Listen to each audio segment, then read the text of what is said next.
Does something go for me to know that it's time to start? Yes, it's a time. Okay. End station.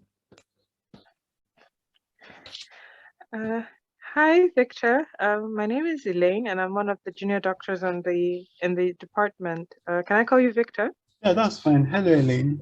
And I see you around, so I know you're one of the junior doctors. Okay, well, nice to meet you properly. How are you today? I'm fine, thank you. I'm fine, thank you. So I've been trying to understand the ECG. I have a copy here, and I would like you to just put me through it, if you don't mind. Okay, well, Victor, I'll try my best. I'm trying to understand it as well, but this is what I know. So far, what do you know about the ECG? I know how to place the electrodes on the chest to take the reading, and I know it's supposed to tell us how the heart is working. Yeah, I think that's essentially all I know about the ECG, but yeah. Well, that's a good place to start. So like you said, the ECG tells us how the heart is working. So it's an electrical representation of the way the current passes through the heart. And one thing that's very important to know, for me, I was very confused in the beginning, but then once I understood that each of those lines actually stood for a particular chamber of the heart, it actually made things a lot easier for me. So should we begin? Yes, please. Thank you very much. All right. So there are the general things about the ECG, about how there's the bottom strip called the rhythm strip. I guess we could start there. All right. So that strip lets you know, that's where you can find out the heart rate by counting the number of, okay, that's, sorry. There's, the ECG is divided into, so there's the P wave, there's the QRS complex, which is that like tall spiky part, and then there's the T wave. Okay. So that P wave, the P area represents the atrium, so that's the upper part of the heart. And then the QRS complex represents the ventricular contraction. Okay. And then the T wave is when it's repolarizing. Do you know what that is? When it's reloading for the next stage of contraction. Oh, okay. So you have a contraction, you have a bit of a rest, and then you have another contraction. Okay.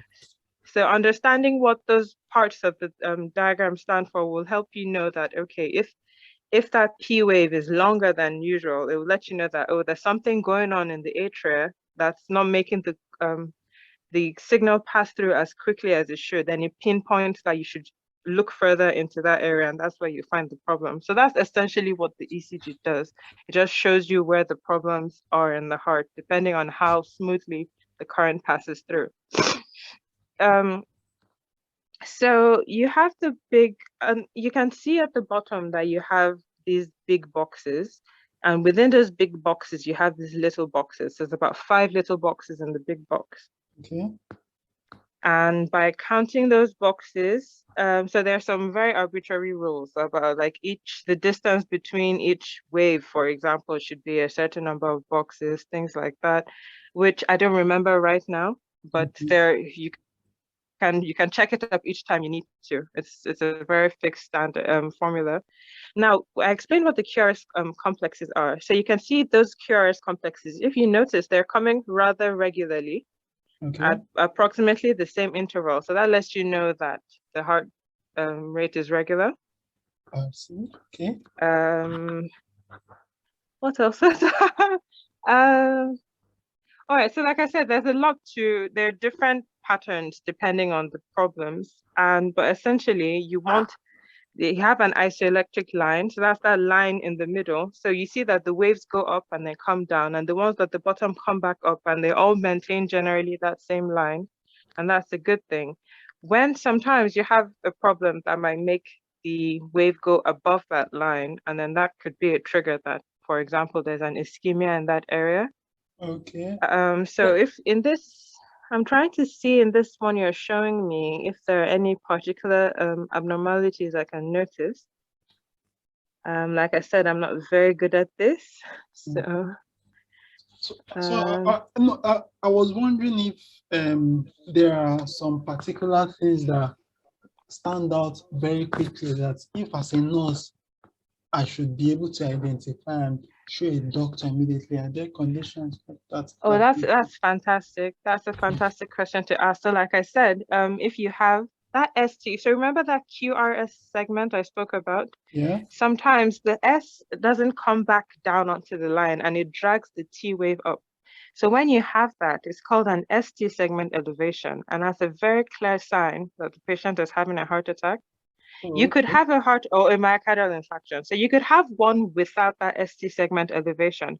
But once you see that, you know for a fact that that's what's happening. And then you can alert the process to start thrombolysis if needed, or a percutaneous procedure. So that's a very important thing to be able to notice. Also, those T waves that I showed you, if you find that they're really, really high, they're called tented. So it's like a tent, really. Then that's usually a sign of hyperkalemia, which can be really dangerous, as I'm sure you know.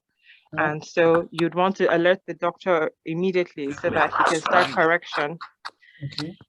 Those are two really common examples. Is there anything else that I could tell you about? So I think you mentioned that there is a formula for calculating the heart rate. I think that would be really helpful. Do you know how I can estimate the heart rate from the ECG? Oh, so I do not recall that right now, but I could check that up for you right and get back to you really soon. Okay. Is that okay? Do you mind? I don't mind actually. Thank you very Okay, much. I'll make a note of it and I'll come look for you. Yeah. Yeah. But so just to be sure I got what you've told me.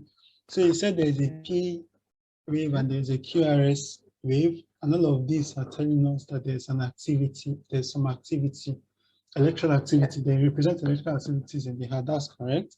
Yes. And that you get back to me on the heart rates, the formula for calculating the heart rate, right? Yes, I'm sorry, it slipped my mind just this minute, but I will check again.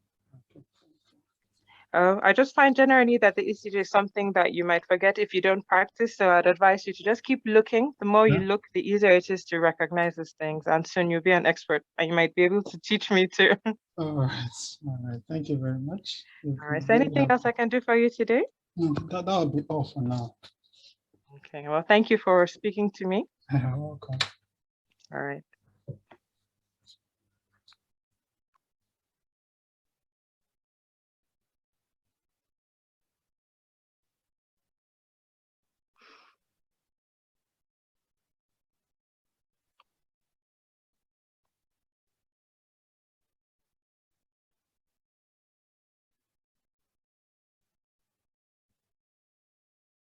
End of station.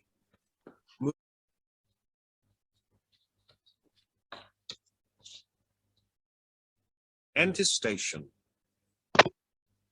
Hi, good morning. My name is Dr. Rebel, and I'm one of the F42 doctors in the emergency department. Can I confirm that I'm speaking to Michael Frost? Yes, I'm Michael Frost. Hello, doctor. Okay, and what can I call you today? You can call me Michael.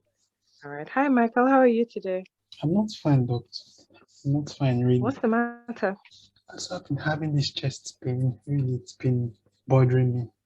Oh, I'm sorry to hear that. When did this start? This was about 4 to 5 hours ago. Are you okay to talk? Would you like some pain relief? No, I'm fine. I can manage, actually. Okay, so you said it started about 4 hours ago. Had you had this pain at any time before then? No, I've not had this kind of pain before. So you say it just came on all of a sudden? Yes, indeed. All right. Now this pain, is it worse when you breathe or cough? Actually, when I breathe in, I feel it's a bit more painful, but I'm not coughing, so I can't say if it affects it. Okay, all right. And this pain that you're feeling, do you feel like it moves anywhere else? For example, to your shoulder, to your back? No, it doesn't. It's just somewhere there. Just in the same place. Okay, and do you think you could pinpoint the exact location of your pain?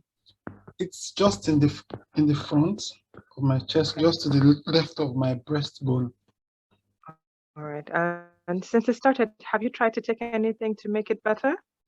I tried paracetamol, but that didn't help yet. Okay. Is there anything you've done that's made it worse? When I move my hand, when I try to move, the pain gets worse actually. So I just try to hold the hand still. All right. Well, just to be sure, did you recently get involved in an accident or suffer a blow to your chest? No, I did not suffer a blow to my chest. Oh, Okay. All right then. Are you, just to rule this out, are you asthmatic by any chance? no, I'm not. Okay. Um, do you spend a lot of your day sitting? No, I don't. I actually work in a factory, so I operate some machinery, and it started while at work, and I had to leave work to come here. All right. Sorry, with this chest pain, sorry, just to ask, do you feel it like your heart is beating? Can you hear your heartbeat? No, I'm not having palpitations, doctor. Okay. All right then. Have you traveled in recent times? No, I have not. Okay. Have you noticed any swellings in your legs, any redness? I'm not at all. Have not. Okay. All right. You said the pain started all of a sudden when you were operating the machinery. Yes, indeed. Okay. Was it like, oh, sorry, I forgot to ask. Could you describe this pain? Is it like a sharp pain? Is it tearing pain? I think I'll call it a sharp pain. Yeah, a sharp pain just at this spot to the left of my breastbone here. Yeah. Okay. All right. Have you ever been diagnosed with any heart conditions? No, I have not. Okay. Are you so you're not hypertensive? I have not. Okay. Are you taking any medication currently? No, I'm not. Okay. All right. Is there anything you think could be the source of this pain? Worried that I may be having a heart attack, doctor. I know that just pains like this can really cause me a heart attack. Am I having a heart attack, doctor? I can understand you being worried about that. So far from what you've said, I don't think so, but we could do some investigations to be sure. Okay, all right. Thank you, doctor. Okay. All right then. I would like to examine you. Okay. Okay. So I'd like to look at examine your heart, checking by your pulse, look at your temperature, your respiratory rate, and eventually maybe go on to do an ECG. Okay.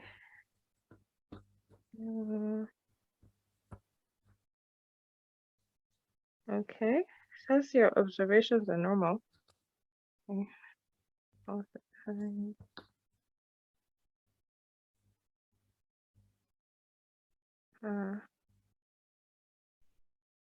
Okay. Sorry, could I see the next slide with the okay.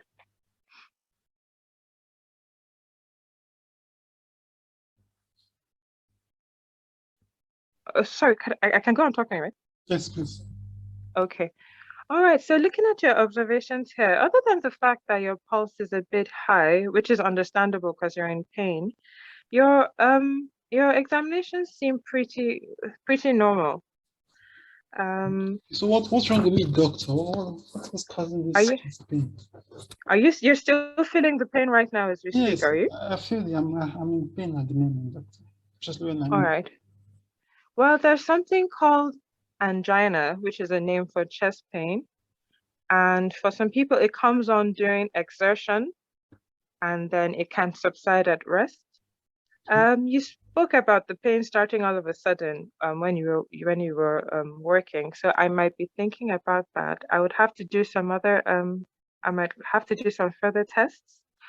Angina usually happens, it's called an ischemic heart disease. So this is when the blood flow to your heart is being compromised for some reason. And I wanted to Pain. ask you, do you know what your weight is? Yeah, I'm healthy. I'm very sporty and active. I think I weigh 84 kilograms and my BMI is fine. Okay, do you smoke? No, I don't. Do you drink No, I don't alcohol? at all. Okay, well, that doesn't really make the diagnosis of angina likely, but it's something, it's possible. It's possible that that could be what's going on. I mean, have to speak to my seniors to do some further testing and get more of a clearer picture of what's going on. Okay. So, but what are you going to do for me now, doctor? Well, right now, I can give you some pain relief because I don't want you to leave here in pain. And then like I said, I'd like to speak to my seniors and see some more I'd like to do an echocardiogram for you to look at your heart. So it's like an ultrasound of the heart. I can directly see what's going on. Okay. So when will I be able to go back to work? Chance. Well, you might not be able to go back to work today, but all this will depend on the results of like the discussion and the investigations that we do. But I'm sure that we wouldn't have to keep you longer than just for observation. Okay. Would that be okay? Would you need a letter to work just to excuse you for the day or a phone call? No, I can make it. I can place a call to my line manager and explain to him what's happening. Thank you very much for. All right, great. I'm sorry I haven't been able to be of more help. Is there anything I can do for you right now? No, I'll just really be happy with some pain relief, and I think that will make me happy. Okay, I'll set that up right away. Okay. All right then. Thank you very much. Thank you.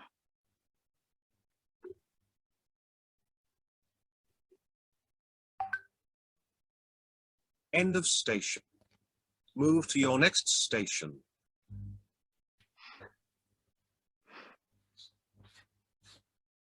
Enter station.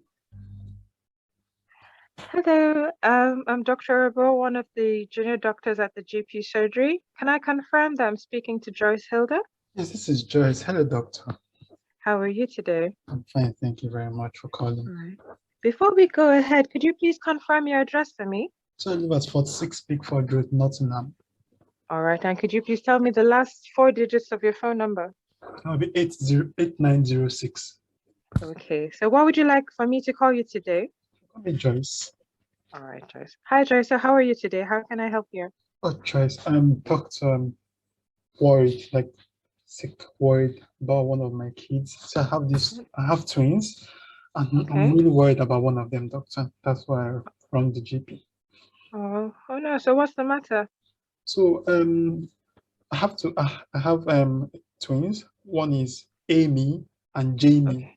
right? Okay. So Jamie is currently not able to walk, while Amy, who is the same age with Jamie, has been walking for about a month now. So I'm really worried about Jamie. All right. And how old is Jamie? They're 11 months. They're twins, born on the same day. Okay. All right then. Is there anything else you've noticed that's delayed, or is it just the walking that you're worried about? Really, it's just a walking. He's been developing fine, and I've had no worries, and it's just the walking that's bothering me. Okay, so just to confirm, he's sat up, he can sit up by himself, Yes, he can. he's smiling, He smiles, yes. he's reaching for things, he's reaching for toys. Yes, with both hands, he does. Both of them do. Okay. All right then. Well, that seems fine. I'll just ask you a few questions. Is that okay? Yeah, that's fine. Thank you. All right. So, twin pregnancy. Well done, you. Thank you very much. How was the pregnancy? Did you have any problems, illnesses at any point? So it was really a smooth pregnancy. At 9 months, I popped into the hospital.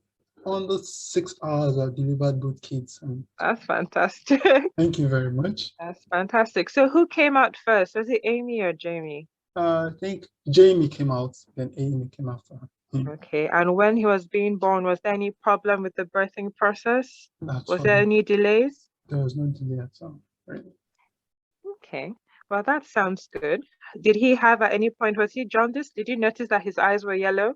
I think he had this yellowness when at about day 3 or 7, and the doctor said it was normal, and it cleared off. So It cleared up by itself. Fine. So great. So did he ever have any seizures? no, he did not. He was breastfeeding without any problems? Yeah. And right now he's eating with no problems. Yeah, he eats well, no problems. Okay. Is he still being breastfed? Yeah, it's breastfeeding, but I mix sometimes with food. Okay, well that's good. He's definitely old enough. Yeah. Okay. Well, so far, really, it sounds like he's fine. Different children, even twins, reach their milestones at different ages. 11 months is very fine for him not to be able to walk. Most children will start to walk between 11 months to about 13, 14 months. Is he Okay. standing? Yeah, he can stand, but he needs some support to stand. He needs some support to stand. Okay. Can he cruise? Like, does he hold furniture and move around? I think he can do that, but I've not really paid attention to that. I'm not sure, but I want to believe he should be able to if he can stand. Okay. Well, I can understand your worry because obviously you have Amy running around. It might make you start to wonder if there's something wrong with Yeah, Jamie. yeah. But I truly wouldn't be worried right now. I Okay. think it's something that we could still hold on and wait a bit to see. Maybe in about 2, 3 months, if he's still not working and you're worried, then you can bring him in. What do you think? Oh, okay. I think that'll be fine. But in the meantime, is there anything I Yeah. can do to speed up the process? Like I'll like him to work and so that some pressure will be taken off me. Yeah. I understand that. I understand that. But sometimes when you rush a child to do something before he's ready, it might have a an opposite effect, or it might be really frustrating for the child. I mean, can you imagine being forced to do something you don't know how to do yet? It might be you might not feel really good.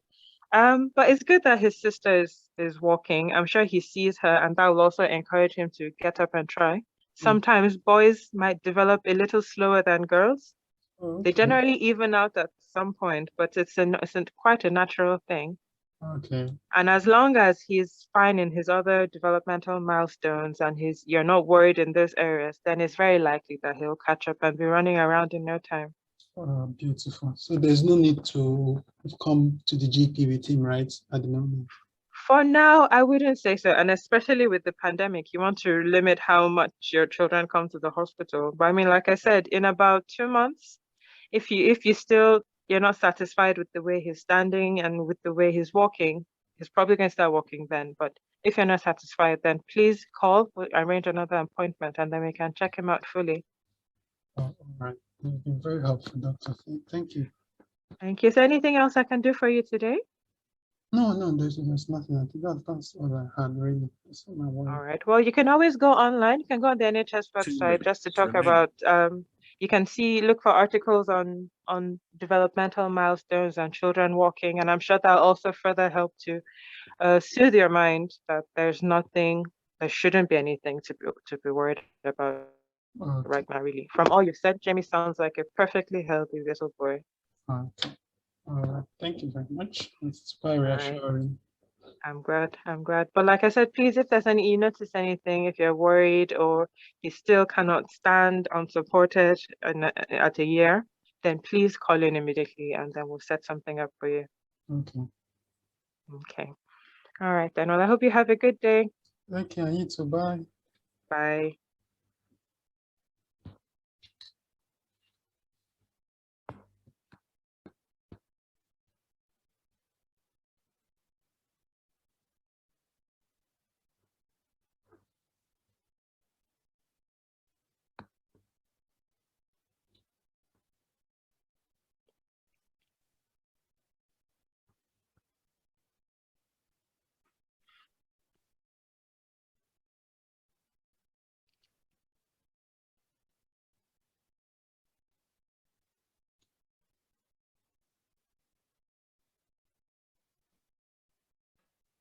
Hey, sorry, my phone is about to die and I'm trying to get my Oh, okay, it's here, it's here.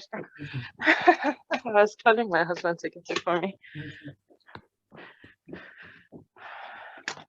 right, I don't want to go downstairs because then the baby will see me and then he won't let me escape again.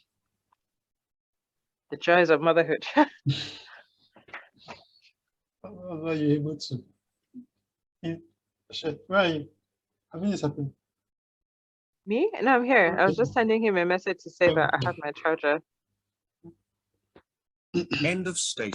Yeah, it was like after that Station. ECG one, I was like, Jesus. Hiya, good morning. My name is Dr. Irabo. I'm a junior doctor in the GP surgery. Can I confirm that you're Ian Smith? Yes, I'm Ian. Hello, doctor. Right, Ian. What can I call you today? How come Ian? Okay, great. How are you feeling today? I'm worried. Had this right Yep. neck swelling for a while now, and it's really disturbing me. So I'm not sure how I'm feeling actually. Well, fair enough. How long have you had this swelling? It's been there for about 4 months now. Okay, and did you notice this or did somebody point it out to you? I noticed it. I felt it Just one moment. Okay, and since you noticed it 4 months ago, would you say it has gotten bigger? Yes, it has actually. It has gradually increased, then remained at a particular size, has been that size for about 2 months now. Okay, and does it hurt? No, it doesn't. Okay, and have you noticed at any time that there's anything come out of it, any kind of fluid or like pus or anything? No, not at all. The skin is intact. Okay, so it's never had any wounds or anything. No. Okay, all right. Just have you noticed this any swelling any other part of your body? No. Okay. Since you noticed the swelling, have you by any chance noticed that you've been losing weight? Doctor, now that you asked that, for the past like 4 months, 5 to 6 months now, I think I've lost about 5 stones. Wow, that's a Yeah. lot. Jeez, so yeah. Okay. Do you have any problems with your appetite? I've actually been losing my appetite. I've not been eating as well as I'd like to, but I don't think that is enough to cause me to lose weight really, because I still try to get some food in. Yeah. Okay. All right. Just to ask a few questions around, have you noticed any bleeding from your nose? No, not bleeding. Okay. Have you been coughing? No, Okay. Do you have any chest pain? not at all. No, just me. Okay. All right. Do you have any fever? No, Okay. At night when you sleep, do you sweat a lot? I don't. Okay. Oh my God. My video is on. Oh, sorry, let me turn off the video. My husband's on the room. Okay. Um.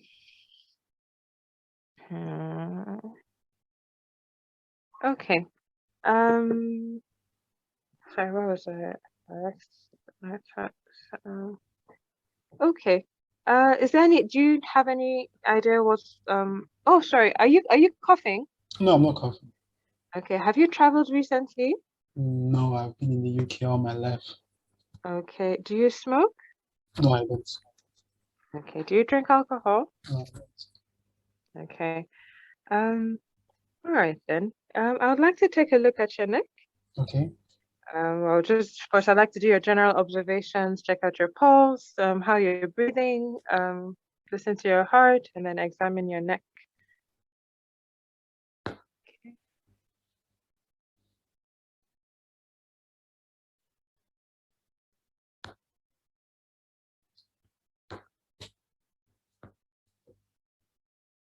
So you can just continue. Okay. All right then. So from examining you, you have I felt that lump in your neck, and it is quite firm. I would like to go ahead to do some further investigations. Okay, doctor, Uh, what do you think it may be? Like, what can it be?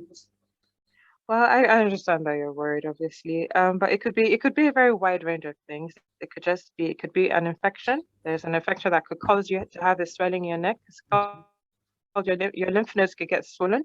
Okay. Or in the worst cases, we might be thinking about something more serious, but we can't say for sure until we do some further investigations, which I would like to book you down for.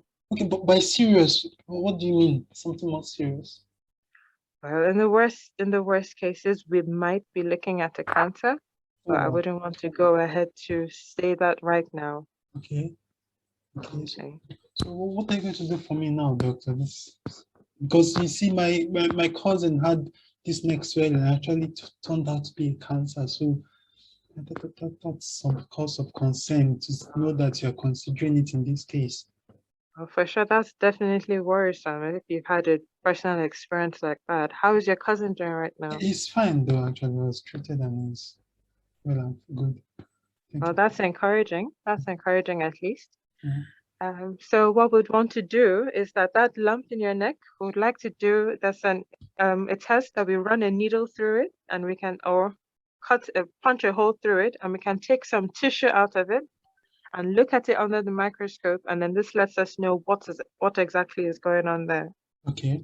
Okay. And if we, depending on what we find, we can now take that lymph node out of your neck. We can remove that swelling from your neck. Okay. Do some other tests to be sure that whatever's in that swelling hasn't spread to other places. And if it has, we can do some treatments to clear that spread from other places.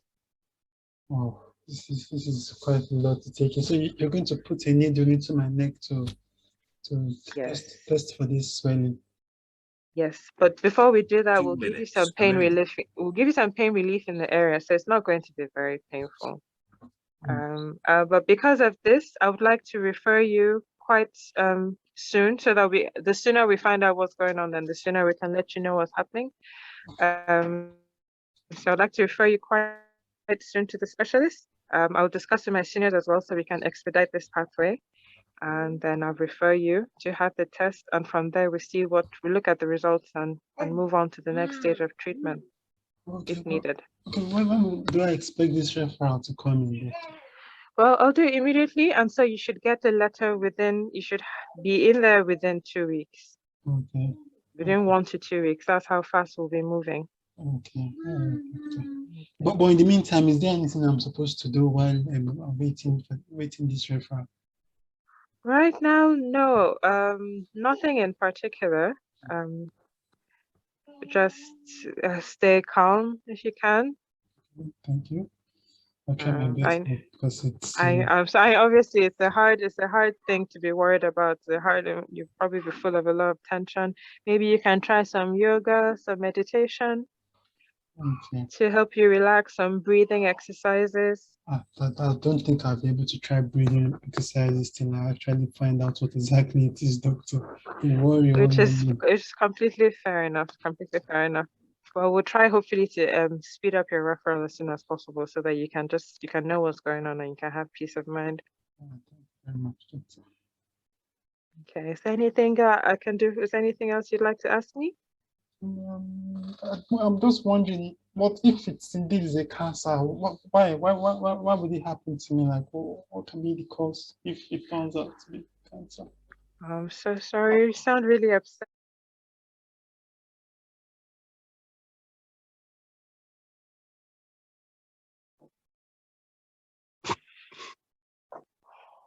Enter station.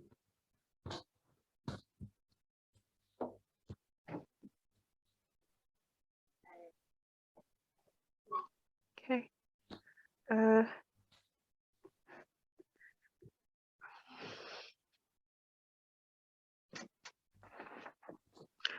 Okay. Good morning, Mr. Burns. Can you hear me? Patient is unresponsive. Examiner speaking. Okay. All right. Currently checking his airway to be sure it's patent. All right. I'm looking at his oxygen saturation. 98%. Ashram. 98%, and his blood pressure is 120/80. Okay.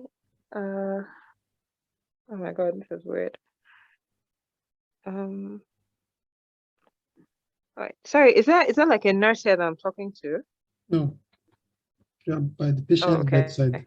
No. Okay, so I'm going to quickly do a really brisk general examination. I want to look at pulse. Okay. Check out the respiratory rate. Auscultate the chest for air entry, and listen to the heart. So air entry is good. Heart sounds 1 and 2 are normal. Okay. All right. I'd like to check I'd like to look at the blood sugar. Okay, so how are you going to do that? Okay, I want to use the glucometer, and I'm going to take a prick from the finger and put it on the strip. Okay, so the blood glucose level is 2.1 millimoles per liter. Okay. Well, I'll be suspecting hypoglycemia then as the cause of the unconsciousness, and I'd like to immediately correct it by giving IV dextrose. Okay, which of them would you use? I would like to use 10%, please. All right, how many mils? Oh God, 50 mils? Okay, given. Given, okay. All right, and in a couple of minutes, I'd like to check the blood sugar again. Blood sugar has with the come up to glucometer. 2.5. 2.5. All right, I'd like to give another bolus of 10% dextrose. Okay, given. All right. Meanwhile, I'm still looking at the vital signs to be sure that the patient is still with me. So vital signs are all stable, unchanged. Vitals, okay. All right. I'd like to check now the blood sugar. It's now 4.1. 4.1. Okay. I want to see if the patient is coming round. I'd like to look at the eyes. Patient is now groaning and asking where he is. Where am I? Hi, Mr. Jonathan. Mr. Burns. Hi, Mr. Burns. How are you? I'm Dr. Rabo. I'm one of the doctors here, and I was called in because you're unresponsive. Hello, How are doctor. you feeling now? I'm feeling better. Thank you very much. Okay. I'm sure that must have been a bit scary for you. Do you remember anything that happened? No, I understand I was supposed to go home today, and all of a sudden I just went black. Okay. Did you have any breakfast this morning? No, not yet. I did not. Oh, I okay. Well, didn't like the food the nurses brought, so to them I didn't want. oh, sorry. Well, sorry. I'll maybe speak to them and see if they can get you nicer stuff. Okay. So what happened was that you blacked out, Yeah. and you blacked out because your blood sugar was low, and it's Okay. probably because you didn't have breakfast. Did you have dinner last night? Yeah, I did actually. Okay, so well, now that you're awake now, but I would like you to get something down if you can manage it. Can you have a piece of toast? I think I really appreciate that. Thank you very much. All right, so if you have a cup of tea and a piece of toast, I think you should be okay. However, because you just blacked out, maybe I don't want you to go home just yet. I'd like Okay. to keep you around to observe you for a while. I'm sure you can understand. Okay, that's a bummer. I was really looking forward to going on, doctor. I know, but let's just see. I want to be sure that you don't go home and this happens again. I mean, that would be really scary. Yeah, that makes sense. I agree with Who who is coming to pick you up? Do you know? you. My younger brother. Okay, so when he comes here, I'm going to speak to him about what happened as well, so he can be on the lookout.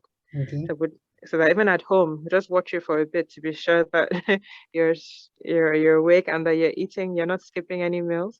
Okay. I see. All Okay, right. doctor. Just to be clear, are you diabetic by any chance? Have you been on insulin? Yes, I'm diabetic, but I'm on glucoside, doctor.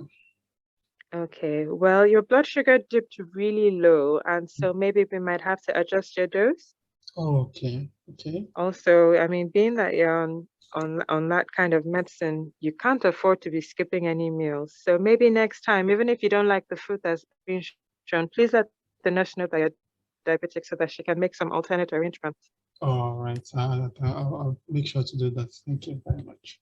Okay. At home, do you have snacks on hand? Yeah, I have snacks here and there. I just didn't bring any to the hospital, so because that's the reason why. Okay, so maybe in the future you could just have a little bag packed by your door with a few snacks so that anytime you need to go anywhere, you can just grab it and go. All right. All 2 right. minutes remaining. Okay, do you have a card perhaps that shows that you're diabetic? Yes, I do actually. But I forgot to bring it to the hospital in this admission. Okay, well that might also be useful to keep in your grab bag so that everybody knows it's the first thing people might think of just in case this ever happens again. Yeah, yeah. Make sure to do that. Okay, so can we make some kind of arrangement that I can be sure that you never skip your meals? Okay, what kind of arrangements are we looking at? Maybe you can set a timer on your phone so you know that every certain number of hours that you have a meal. Well, okay, doctor, do I really need to put a time on my phone to remember that I have a meal? When I feel hungry, won't I know? Well, sometimes you might not be diabetic. You might not feel the symptoms of feeling hungry. You might not feel them Mm.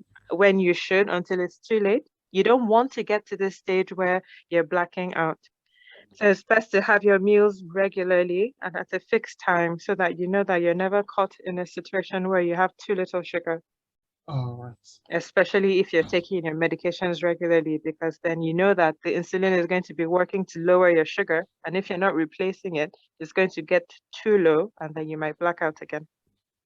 So I understand, doctor. Oh, is it because I didn't have my breakfast this morning that I just blacked out? Like, is that the only reason? Like, because a lot of other times I've skipped breakfast and this did not happen, really. Well, you've been in the hospital, you're under more stress than usual. And when you're under more stress, your body consumes more glucose. So with that stress and then without having a meal, it's possible that that's why it tipped your sugar down so low that you blacked out. Oh, okay. I guess that makes sense. Yeah. Is there anything else you'd like me to explain? End of station. Move to your next